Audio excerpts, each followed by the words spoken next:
बच्चों, इस वीडियो में हम कक्षा 10 हिंदी के काव्य खंड से हिमालय से नामक शीर्षक को पढ़ेंगे, जिसके रचयिता महादेवी वर्मा जी हैं। चलिए हम इस वीडियो में हिमालय से का संदर्भ व्याख्या देखते हैं। तो सबसे पहले आपको संदर्भ लिखना होता है, तो आप संदर्भ इस प्रकार से लिखेंगे कि प्रस्तुत पद्यांश हमारी पाठ्यपुस्तक हिंदी के काव्य खंड से हिमालय से नामक शीर्षक से लिया गया है और इसके रचयिता महादेवी वर्मा जी हैं। ये आपका संदर्भ हो गया। अब व्याख्या की ओर चलते हैं। तो सबसे पहले आप प्रसंग जानिए कि इस पद्यांश में महादेवी वर्मा हिमालय की महानता का वर्णन की हैं। चलिए व्याख्या देखते हैं।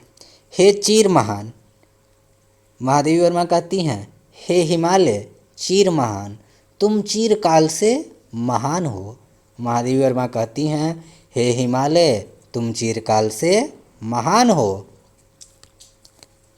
यह स्वर्ण रश्मि छु श्वेत भाल, स्वर्ण रश्मि अर्थात सुनहली क्रीड़े, छु स्पर्श करना, श्वेत सफ़ेद, भाल मस्तक। जब सूर्य की सुनहली क्रीड़े छु श्वेत भाल तुम्हारे सफ़ेद मस्तक पर पड़ती है, जब सूर्य की यह सुनहली किरणें तुम्हारे सफ़ेद मस्तक पर पड़ती है।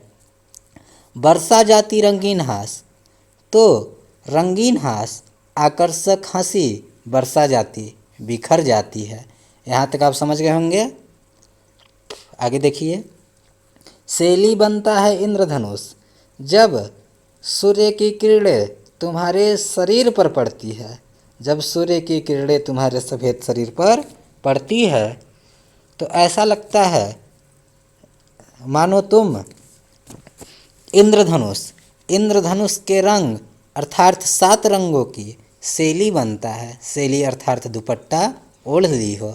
जब सूर्य की इस किरणें तुम्हारे सफ़ेद शरीर पर पड़ती है तो ऐसा लगता है मानो तुम इंद्रधनुष के रंग अर्थात 7 रंगों की दुपट्टा ओढ़ लिए हो। परिमल मल जाता बतास, बतास अर्थात वायु, जब वायु परिमल मल, जब वायु फूलों के संपर्क से होकर तुम्हारे शरीर से टकराती है तो ऐसा लगता है मानो वह परिमल मल तुम्हें चंदन का लेप कर रही हो।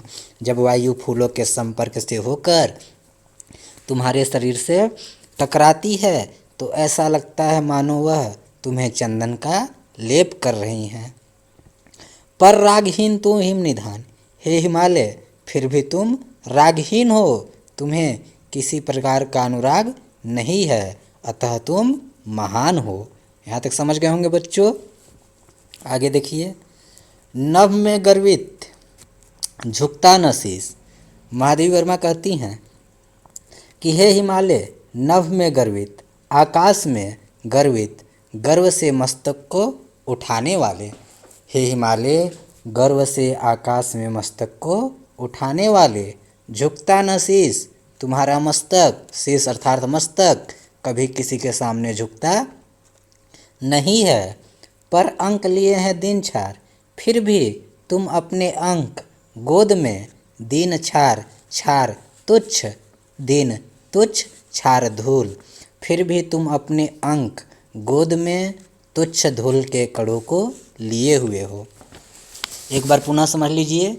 हे हिमालय गर्व से आकाश में मस्तक को उठाने वाले, तुम्हारा मस्तक कभी किसी के सामने झुकता नहीं है, फिर भी तुम अपनी गोद में तुच्छ धूल के कड़ों को लिए हुए हो।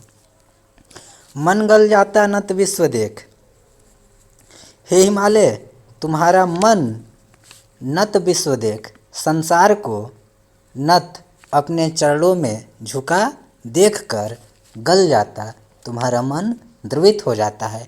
एक बार पुनः समझिए। हे हिमालय तुम्हारा मन संसार को अपने चरणों में झुका देखकर द्रवित हो जाता है। दुखी तन सह लेता है कुलिस भार, और तुम्हारा तन शरीर कुलिस भार वज्र के आघात को भी सह लेता है। हे हिमालय तुम्हारा मन संसार को अपनी चरणों में झुका देखकर द्रवित हो जाता है और तुम्हारा शरीर वज्र के आघात को भी सह लेता है।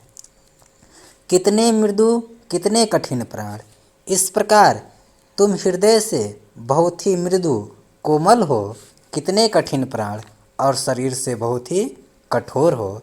इस प्रकार तुम हृदय से बहुत ही कोमल और शरीर से बहुत ही कठोर हो। आगे देखिए, टूटी है तेरी कब समाधि।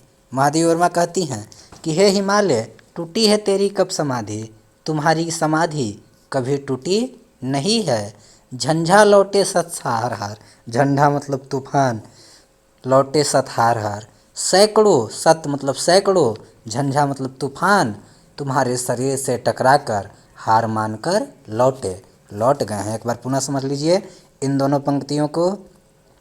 हे हिमालय, तुम्हारी समाधि कभी टूटी नहीं है, तुम कभी विचलित नहीं हुए हो।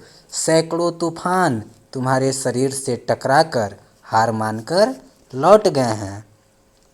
बह चला दृगों से किंतु नीर, सुनते जल कण की पुकार। किंतु तुच्छ धूल के कण की पुकार, कणों की पुकार सुनकर, आगे इस नीचे वाले पंक्तियों को सुनिए।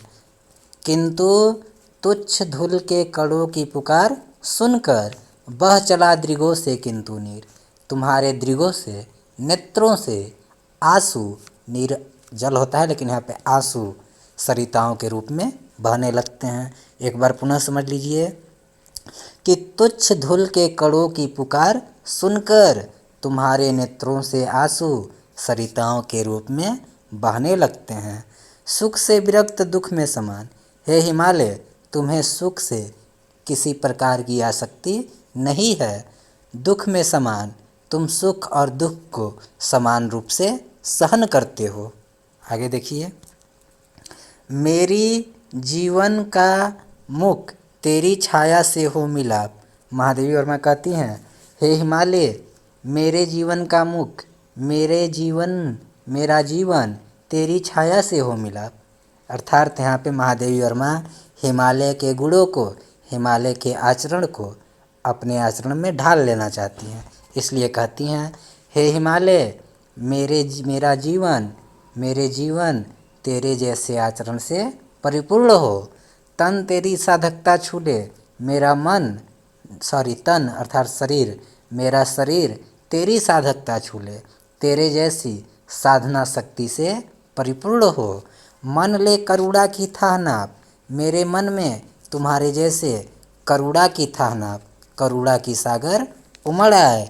उर में पावस, उर अर्थात हृदय, मेरे हृदय में तुम्हारी तरह पावस अर्थात वर्षा, करुणा की बरसात होती रहे। दृग में बिहान और नेत्रों में ज्ञान की ज्योति जगमगाती रहे। बच्चों, वीडियो पसंद आई होगी, चैनल को जरूर लाइक कर दीजिएगा, सब्सक्राइब कर दीजिएगा, शेयर कर दीजिएगा। धन्यवाद।